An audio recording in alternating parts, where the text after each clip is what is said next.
Kan lucu gitu. Dia mengancam orang, ya nikmati saja penjara, tinggal berapa ini lagi Anda akan masuk, lucu ya. Selalu begitu ancaman-ancaman dari Sylvester kita lihat dan dengar sendiri di televisi.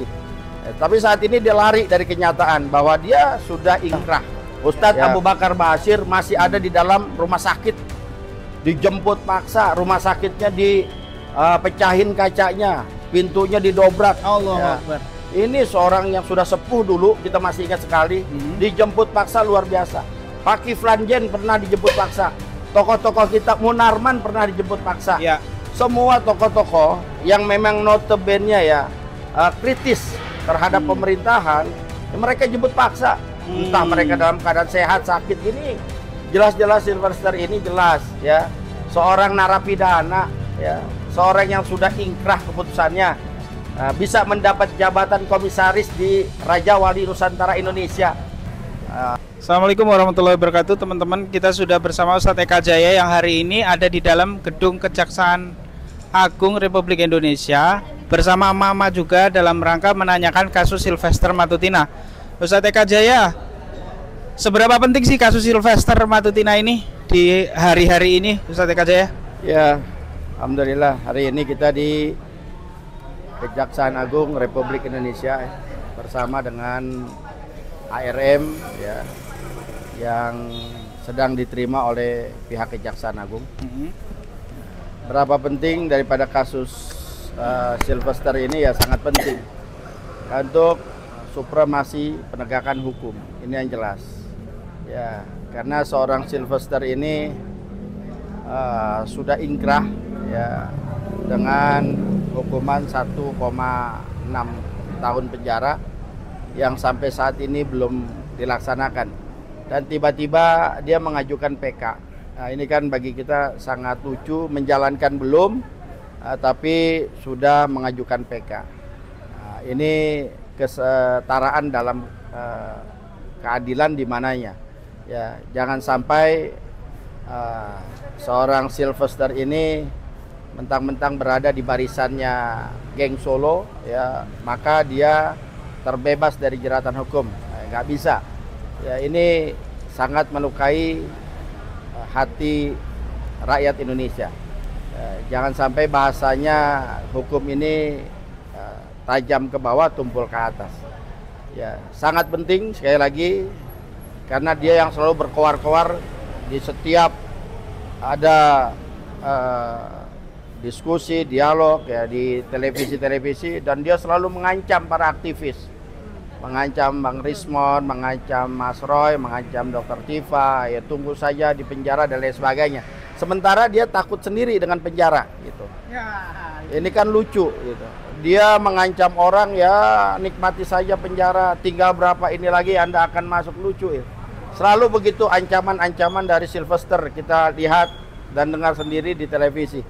Tapi saat ini dia lari dari kenyataan bahwa dia sudah ingkrah ya, keputusan yang final untuk bisa dilaksanakan. Nah, kita minta ke Jagung untuk berani lah gitu, jangan lagi mau terbebani dengan bayang-bayang Jokowi CS. Sudah tamat lah, selesai lah Jokowi CS ini itu. Saya juga minta kepada Pak Prabowo benar-benar berani dan tegas. Rakyat akan mendukung langkah apapun yang diambil untuk membersihkan bangsa negara ini daripada pengkhianat, dari para bromoncorah, daripada koruptor-koruptor. Maka ambil langkah tegas Pak Prabowo, kami mendukung, rakyat mendukung ya, karena rakyat sudah bosan, jenuh dengan berbagai macam yang dipertontonkan oleh elit-elit yang ada. Contoh kemarin ya, OTT seorang wakil menteri tenaga kerja Noel ya, dan dia sendiri dengan gagahnya mengatakan hukum mati koruptor. Nah, sementara dia tertangkap tangan. Nah, ini yang maksud saya ya, penting sekali ya untuk menegakkan supremasi hukum. Sylvester nih wajib hukumnya untuk dijemput paksa, dijebloskan ke penjara biar dia merasakan bagaimana tidak enaknya ada di sel penjara, bagaimana dia rasakan makan nasi cadong lah, begitu loh ya. Rasain dah lo makan nasi cadong, bahasanya begitu ya. Walaupun mungkin nggak mungkin lah, karena dia punya ini itu dan lain sebagainya, tapi minimal ya dia bisa merasakan bagaimana ya hak-hak dia akan terkungkung dalam penjara. Oke. Gitu, Mas. Ya, Ustadz Eka, kalau kita lihat terakhir PK yang kemarin diajukan tanggal 20, Sylvester itu minta mundur karena beliau sedang sakit. Dan kita lihat meskipun itu mundur, itu kan sampai dengan hari ini harusnya Kejaksaan Negeri Jakarta Selatan segera menangkap. Nah, sampai dengan detik ini juga belum tertangkap. Nah, kira-kira ada apa sebenarnya sih? Seberapa kuat dan ada apa sebenarnya di belakang Pak Sylvester ini sehingga kuat sekali beliau itu sehingga tidak bahkan hukum pun tidak menjangkau sampai dengan hari ini, Ustadz Eka? Ya, kalau alasan banyak lah. Kalau orang ketakutan alasannya banyak. Bisa aja diare mencret. Ya, karena saking ketakutannya. Jangan dengan alasan itulah ya kejaksaan. Saya ingat sekali dulu ya Ustadz Abu Bakar Bashir masih ada di dalam rumah sakit. Dijemput paksa, rumah sakitnya dipecahin kacanya, pintunya didobrak. Allah Akbar. Ini seorang yang sudah sepuh dulu, kita masih ingat sekali. Dijemput paksa luar biasa. Pak Kiflan Zen pernah dijemput paksa. Tokoh-tokoh kita, Munarman pernah dijemput paksa. Ya. Semua tokoh-tokoh yang memang notabene ya kritis terhadap pemerintahan, ya mereka jemput paksa. Entah mereka dalam keadaan sehat, sakit. Ini jelas-jelas Sylvester ini jelas ya seorang narapidana ya, seorang yang sudah ingkrah keputusannya, bisa mendapat jabatan komisaris di Raja Wali Nusantara Indonesia. Ini kan luar biasa, mendapat privilege. Tahanan napi bisa dapat privilege luar biasa. Sementara mohon maaf, pekerja kita sekarang akan melamar kerja harus datang ke Polsek, harus datang ke Polres bikin SKCK. Lucu, rakyat disuruh bikin SKCK, sementara para napi yang pernah jadi koruptor mendapat jabatan luar biasa. Pengawas Danantara sekarang siapa memang? Dia kan koruptor. Masa bisa menjadi pengawas Danantara? Bisa menjabat yang luar biasa. Ya ini mau kemana bangsa ini? Emang nggak ada orang-orang pinter yang lainnya? Emang nggak ada orang-orang cerdas lainnya di bangsa kita? Orang-orang yang bersih? Masih harus dengan orang-orang yang pernah berlumpur dalam lumpur yang begitu dahsyat, ya. Lumpur yang bisa menghancurkan bangsa ini. Korupsi, koruptor ini adalah pengkhianat bangsa yang akan menghancurkan bangsa. Betul. Kok dapat privilege, ya dapat fasilitas? Ini ada apa dengan bangsa kita? Ya, saya katakan malu sebetulnya pemerintah ini, bangsa ini kepada para pahlawan kita, kepada para founding father kita yang memerdekakan bangsa ini, yang mengharapkan hanya Indonesia ini menjadi negara berdaulat, adil, makmur, sejahtera buat rakyatnya. Bukan rakyat yang harus menanggung semua beban, tapi pejabat-pejabatnya menikmati. Rakyat yang membayar pajak, pejabat yang menikmati. Ada apa? Seorang menteri mengatakan itu pajak sama dengan zakat. Salah. Ya, zakat itu dari orang-orang mampu kepada orang-orang yang tidak mampu. Sementara pajak dari orang yang tidak mampu rakyat untuk pejabatnya yang banyak duit. Itu aja udah jelas. Apa yang dapat dinikmati rakyat? Ya, sementara penggusuran ada di sana, perampasan hak-hak rakyat ada di sana. Semua dilakukan oleh pejabat. Ya, rakyat kecil hanya ikut. Selama buat kepentingan masyarakat banyak, buat kepentingan bangsa negara, rakyat akan mendukung Pak Prabowo. Jujur saja, enak kita ngeliat ya lelakuan para pejabat-pejabat yang sudah tidak lagi punya rasa empati, yang sudah tidak lagi punya rasa peduli kepada keadaan rakyatnya. Mereka asik-asikan dapat duit gajian, dinaikkan tunjangan DPR, girang, joget-joget, luar biasa. Rakyat kalian yang bayar pajak, yang menggaji kalian dalam keadaan miskin, dalam keadaan susah makan. Lihat di Sukabumi, ada seorang bayi yang meninggal karena begitu banyaknya. Cacing, ya? Iya, karena cacingan kan luar biasa. Karena apa? Karena sudah banyak kemiskinan yang ada. Iya, Masa Indonesia sekarang menjadi negara termiskin nomor 3? Padahal Indonesia diberikan kekayaan luar biasa oleh Allah Subhanahu wa taala. Yang kaya cuman rampok, oligarki, aguan CS. Itu yang harus dirampas oleh negara. Ya. Maka dari itu udahlah. Ya, rakyat udah bosan, capek. Ya lebih baik bahasa kasarnya mendingan ya gimana Pak Prabowo ambil langkah lah. Ya. Insya Allah rakyat mendukung apapun yang terjadi selama Pak Prabowo bisa mengambil langkah untuk kepentingan bangsa dan negara ini, ya membersihkan bangsa dan negara ini daripada pengkhianat-pengkhianat bangsa, ya, daripada mereka-mereka yang memang hanya memikirkan kepentingan mereka pribadi, golongan, ya lebih baik Pak Prabowo ambil langkah tegas saja, ya untuk kemaslahatan bangsa dan negara. Oke. Terima kasih Ustaz Eka Jaya atas Siap. waktunya. Terima kasih teman-teman yang sudah menonton. Wassalamualaikum warahmatullahi Waalaikumsalam warahmatullahi wabarakatuh. Apa sih? Iya. Ada apa sih dengan Sylvester itu? Kenapa dia begitu sakti? Kenapa dia begitu istimewa? Apa jasanya dia terhadap negara kita? Apa coba? Hanya kepada Jokowi kan? Karena dia adalah ketua dari Jokowi ya. Nah, kenapa? Jadi kan sama dengan kita. Kita itu hanya ingin bertanya kok. Dan kita tidak bawa apa-apa. Harusnya sih diterima dengan baik. Tidak diintimidasi segala macam. Oke, terima kasih kepada seluruh pengamanan TNI Polri dan yang lain-lain yang hari ini ada di Kejaksaan Agung. Kami dari ARM atau emak-emak ini sebenarnya mudah sudah mengirimkan surat dan pemberitahuan juga sudah.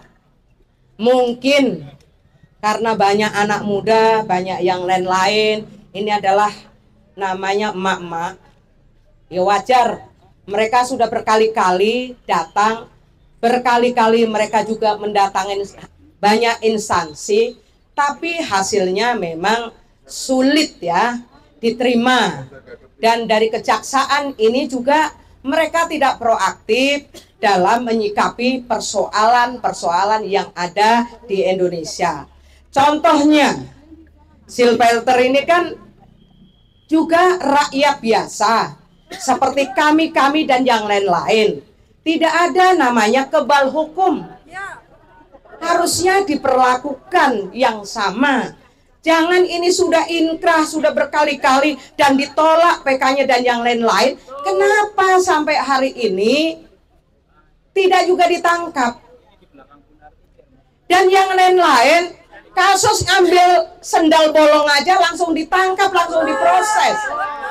Inilah sebenarnya contoh-contoh kenapa kami para perempuan tua ini menyampaikan isi hati kepada Kejaksaan Agung agar ini menjadi catatan penting bagi kita semua, bagi para penguasa hari ini. Kami ini tidak muluk-muluk, kami tidak minta apa-apa, tapi hukum itu betul-betul dilaksanakan, tidak ada namanya itu adalah si A, itu adalah si B. Kalau hukum itu tidak boleh tebang pilih, hukum yang harus hukum menjadi panglima untuk bangsa Indonesia. Tidak ada kata itu mantan presiden, itu adalah menteri dan yang lain-lain. Baru kemarin saya juga melihat kawan kita aktivis katanya kena OTT, ya itu langsung diborgol gitu loh. Lah ini kasus sudah inkrah, kenapa sampai saat ini tidak diapa-apain? Ini kan menjadi pertanyaan bagi rakyat, bagi kita semua, khususnya kaum emak-emak yang hadir pada hari ini. Ini sebenarnya sudah tidak ranahnya bagi kami, ranah bagi penegak hukum. Ini membuat malu. Bagaimana pendidikan ini sekolah tinggi, tapi diberikan contoh-contoh yang tidak benar untuk rakyat kita. Diberikan contoh-contoh tidak benar bahwa mereka itu harusnya keadilan itu betul-betul ditegakkan. Bukan keadilan itu untuk rakyat yang kecil ini. Maka hari ini kami pertanyakan kepada Kejaksaan Agung, jangan tebang pilih. Mana yang bisa ditindas itu pasti langsung ditangkap. Tapi mana mereka ada backing yang kuat, mereka didiamkan. Ini tidak adil bagi kami, tidak adil bagi bangsa Indonesia. Kami ini bukan lawan polisi, bukan lawan TNI, bukan lawan teman-teman Intel. Jadi kami ini hanya minta hak keadilan dari penegak hukum. Kami tidak melawan, kami ini tidak punya senjata. Kami ini sudah tua renta, tidak punya apa-apa. Daya dan upaya sudah tidak ada. Tapi hari ini kami harus memberikan contoh kepada bangsa dan negara, kepada anak cucu kita ke depan lebih baik. Saya memahami kesulitan-kesulitan ini. Tapi jangan ini menjadi landasan bagi penegak hukum. Tapi ini harus dimulai. Hari ini harus ditegakkan keadilan hari ini. Jadi hukum itu tumpul ke atas, tajam ke bawah. Bagaimana kami akan diam? Bagaimana kami akan dibungkam? Kami akan tetap teriak. Kami akan tetap bersuara untuk menyuarakan hari ini. Betul. Jadi tolong siapapun yang melanggar hukum, mereka ditangkap dan diadili yang seadil-adilnya, bukan untuk siapa yang di belakangnya. Ini yang tidak adil. Berilah keadilan bagi bangsa ini. Berikanlah keadilan bagi rakyatmu yang hari ini sedang menderita. Mereka tidak mempunyai lapangan kerja. Mereka memakan aja sulit. Jangan hanya janji kepada rakyat. Janjimu itu adalah nantinya akan kamu telan sendiri. Ini kalau saya tidak mau melihat, mau cebong, mau segala macam. Hari ini rakyat Indonesia harus bersatu untuk melawan ketidakadilan di negeri atau di bumi pertiwi ini. Ini yang harusnya kita tegakkan. Jangan kami hanya dilihat karena perempuan, kami dilihat hanya berapa gelintir, tapi kami tetap akan bersuara. Kami tetap akan menyampaikan apa yang menjadi keluhan-keluhan kaum yang lemah. Kondisi hari ini tidak bisa lagi kita dibungkam. Kondisi hari ini kita tidak lagi harus dibedakan antara yang kecil, yang besar, yang kaya dan yang miskin. Justru jomblang banyak rakyat yang miskin, tapi justru mereka yang jadi perampok-perampok ini dilindungi oleh para penguasa oligarki. Tadi sebelum ini saya mendengar itu ada kasus tanah dari Lampung atau mana itu juga rakyat kecil. Mereka itu juga betul-betul mereka diinjak-injak martabatnya. Jadi tolonglah bapak-bapak, ibu-ibu yang punya akses pada penguasa, sampaikan apa yang menjadi keluhan rakyat. Sampaikan yang benar. Yang benar itu yang benar, yang salah itu harus katakan yang salah. Janganlah menjadi penjilat. Jadi sekali lagi, tangkap dan adili Silvelter Matutina. Bukan berarti saya tidak suka dan saya juga mengenal, tapi hari ini harus ditangkap. Kejaksaan Agung beranikah menangkap Silvelter Matutina? Kalau tidak berani untuk mengadili, berarti Kejagung ini memang ada campur tangan dengan masalah yang hari ini sudah bertahun-tahun tidak juga dieksekusi. Inilah harusnya Kejaksaan Agung segera menangkap dan adili. Ini kan udah 6 tahun loh, bukan sehari 2 hari. Ini yang harusnya, ayo kita sama-sama suarakan. Karena ini adalah menjadi contoh terburuk kalau ini juga tidak ditangkap. Ini adalah menjadi agenda-agenda para penguasa untuk eksploitasi terhadap rakyat kecil nantinya. Mereka mempunyai tanah, tapi mereka juga yang ditahan. Ini banyak kasus, banyak persoalan-persoalan yang jadi persoalan hari ini. Tapi manusia satu ini sampai hari ini tidak diapa-apain dan dia dibackingin. Saya tidak mau menunjuk siapa yang membackingin, tapi Kejaksaan Agung, tunjukkan keberanianmu, tunjukkan Anda sebagai penegak hukum. Kalau Anda tidak mampu, Anda lebih bagus mundur dan tidak perlu menjadi kejaksaan. Harus gentle, mundur kalau Anda tidak mampu untuk menangkap Silverter hari ini. Itu yang sebenarnya kami sampaikan kepada pihak Kejaksaan Agung. Tidak mulu-mulu hanya satu yang kita minta, dan yang lain-lain yang harus juga segera ditangkap, yang tadinya sudah menjadi tersangka hari ini dipetieskan. Ini masih banyak deretan-deretan yang harusnya pekerjaan Kejaksaan Agung, pekerjaan kepolisian. Ini masih banyak para koruptor yang besar, mereka dilindungi. Tapi orang yang mencuri, yang mengambil hanya kecil-kecil, mereka langsung ditahan. Itu aja yang bisa saya sampaikan kepada semua pihak. Hari ini kami datang punya misi yang harus segera diambil keputusan oleh Kejaksaan Agung. Saya rasa itu aja. Terima kasih. Wassalamualaikum warahmatullahi wabarakatuh.